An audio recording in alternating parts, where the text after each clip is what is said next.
नमस्ते बच्चों, मैं संगीता पांचाल। पूर्व की वीडियो में हम चर्चा कर रहे थे स्कूल ऑफ पॉलिटिकल ज्योग्राफी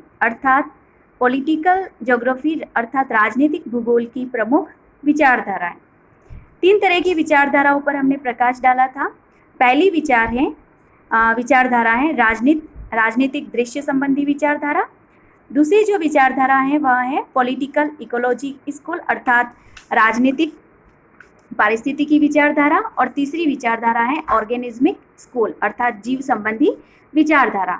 जो पहली विचारधारा है राजनीतिक दृश्य संबंधी विचारधारा, इसके अंतर्गत हमने जो प्रमुख तथ्य जिनका अध्ययन किया वह है, पहला है क्षेत्र अर्थात एरिया, जिसके स्थिति, विस्तार, आकार, केंद्र स्थल, नाभि स्थल तथा विभिन्न प्रकार की जो राजनीतिक इकाइयाँ व उप इकाइयाँ हैं, जैसे कि स्थानीय है, प्रांतीय है, जिला स्तरीय आदि के बारे में हमने चर्चा की। दूसरा जो प्रमुख स्वरूप था राजनीतिक दृश्य का वह है आंतरिक स्वरूप, जिसमें जनसंख्या, भाषा संबंधी विविधताओं के बारे में और वितरण के बारे में अध्ययन करते हैं। राजनीतिक दृश्य के ही जो तीसरे व चौथे हैं अंतिम तथ्य और बाह्य स्वरूप अर्थात अन्य राज्यों से क्या संबंध है किसी राज्य विशेष के। जो दूसरी प्रमुख विचारधारा है पॉलिटिकल इकोलॉजी स्कूल अर्थात राजनीतिक पारिस्थितिकी विचारधारा, जिसके अंतर्गत जो प्रमुख तथ्य हैं जिनका अध्ययन करते हैं वह है, पहला है मानव समूह ह्यूमन ग्रुप्स, जिनका उद्भव कैसे हुआ, विकास कैसे हुआ, वर्तमान की जो मानव संबंधी जो जातीय स्वरूप हैं उसकी क्या विशेषताएं हैं।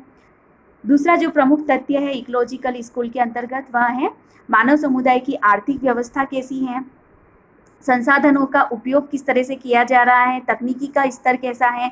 तीसरा जो प्रमुख तथ्य है वह है मानव समुदाय का प्रशासनिक स्वरूप अर्थात जो मानव समुदाय हैं उन्होंने अपने प्रशासन का स्वरूप किस तरह से बनाए रखा है, जैसे कि राष्ट्रीय सरकार की क्या व्यवस्था है, प्रांतीय सरकार व्यवस्था किस तरह की है और स्थानीय सरकार व्यवस्था किस तरह की है। इसी तरह से जो चौथे व पांचवें तथ्य हैं, जैसे कि सीमा प्रबंध है, बाह्य सामंजस्य अर्थात वही राज्य का दूसरे राज्यों से क्या संबंध है, इन सब का अध्ययन राजनीतिक पारिस्थितिकी विचारधारा के अंतर्गत करते हैं। तीसरी जो प्रमुख विचारधारा है वह है ऑर्गेनिज्मिक स्कूल अर्थात जीव संबंधी विचारधारा। इस विचारधारा के जो प्रमुख प्रतिपादक थे वह है रेटजेल, जर्मन भूगोलवेत्ता है। ये मानव भूगोलवेत्ता के रूप में प्रसिद्ध है। इन्होंने 1896 में इस विचारधारा का प्रतिपादन किया। रेटजेल के अनुसार राज्य है वह एक जीव के समान है। उन्होंने बताया कि राज्य की जो मुख्य प्रवृत्ति है वह विस्तारवादी होती है अर्थात कोई भी राज्य है उसका जो मुख्य विशेषता है वह है विस्तार। रेटजेल की इसी विचारधारा को आगे अन्य जर्मन भूगोलवेत्ता जैसे कि केजेलिन तथा कार्ल हाशोफर आदि ने इसको विस्तृत रूप प्रदान किया। केजेलिन ने जीव संबंधी विचारधारा को अत्यंत सुंदर शब्दों में व्यक्त करते हुए लिखा है कि राज्य एक जीवित प्राणी है जिसका शरीर क्षेत्रीय स्थान से निर्मित है, सीमाएं राज्य की अंतिम अवयव हैं, उत्पादक क्षेत्र उसकी मांसपेशियां हैं, सड़क, रेल एवं जल मार्ग रक्तवाहिनी प्रणाली है तथा प्रशासकीय राजधानी उसका मस्तिष्क, हृदय और फेफड़े हैं। अर्थात केजेलेन ने कहा कि the state is a living organism whose body consists of territorial space, that the boundaries are the end organs of the state, the producing regions are its limbs, that roads, railways and waterways are its circulatory systems, and that the administrative capital is its brain, heart and lungs. इस तरह से केजेलेन ने जीव को एक प्राणी की उपाधि देते हुए कहा कि राज्य एक किसी भी जीव की भांति है जिसका जो शरीर है वह उसका क्षेत्र है अर्थात क्षेत्र उसका शरीर होता है। उसका जो अंतिम अंग है, अंतिम अवयव है वह है उसकी सीमाएं, जहाँ पर दूसरे राज्य उससे मिलते हैं। उसकी जो मांसपेशियां हैं वह है उसके उत्पादक क्षेत्र। यह उत्पादक क्षेत्र कृषि के भी हो सकते हैं, औद्योगिक उत्पादक क्षेत्र भी हो सकते हैं। तथा जो इसकी रक्तवाहिनी प्रणाली है, इसका जो रक्त परिवहन संचरण है, संचरण प्रणाली है, वह है विभिन्न तरह के ट्रांसपोर्ट के मीन्स जैसे कि सड़क, रेल, जल यातायात आदि इसकी रक्तवाहिनी प्रणाली हैं। इसी तरह की जो इसकी राजधानी है, प्रशासकीय राजधानी है, वह किसी भी राज्य का ब्रेन होती है, उसके फेफड़े होती है और उसका हृदय होती है। इस विचारधारा को के अंतर्गत जो प्रमुख तथ्य हैं वह है, पहला है क्षेत्र की प्राकृतिक विशेषताएं, physical characteristics of the area. जो दूसरा प्रमुख तथ्य है जिसका अध्ययन करते हैं वह है पॉपुलेशन, जनसंख्या।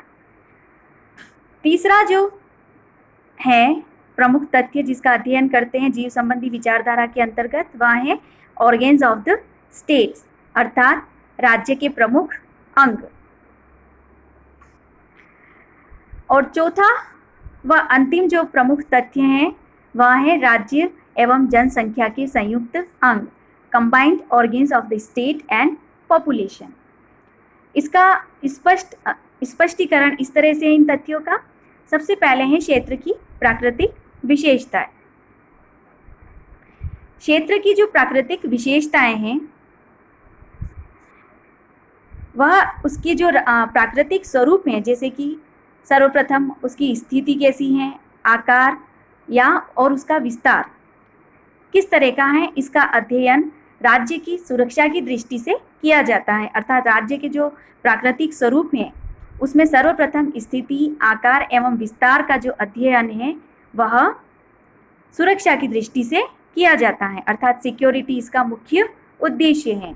इसके अतिरिक्त जो अन्य जो तथ्य हैं जैसे कि धरातलीय बनावट, जल व्यवस्था, तट रेखा आदि के साथ क्षेत्र के जो प्राकृतिक संसाधन हैं जैसे कि खनिज, वन, मिट्टी, जल विद्युत आदि के उत्पादन एवं वितरण का अध्ययन किया जाता है। अर्थात किसी भी क्षेत्र की प्राकृतिक विशेषताओं के अंतर्गत उस क्षेत्र के स्थिति, आकार, विस्तार, उस क्षेत्र की धरातलीय बनावट किस तरह की है, जल व्यवस्था कैसी है, तट रेखा कैसी है, इसके साथ ही साथ जो वहाँ के संसाधन है, स्थानीय संसाधन, प्राकृतिक संसाधन जैसे कि खनिज, वन, मिट्टी, जल विद्युत आदि का जो उत्पादन एवं वितरण है उसका अध्ययन क्षेत्र की प्राकृतिक विशेषताओं के अंतर्गत किया जाता है।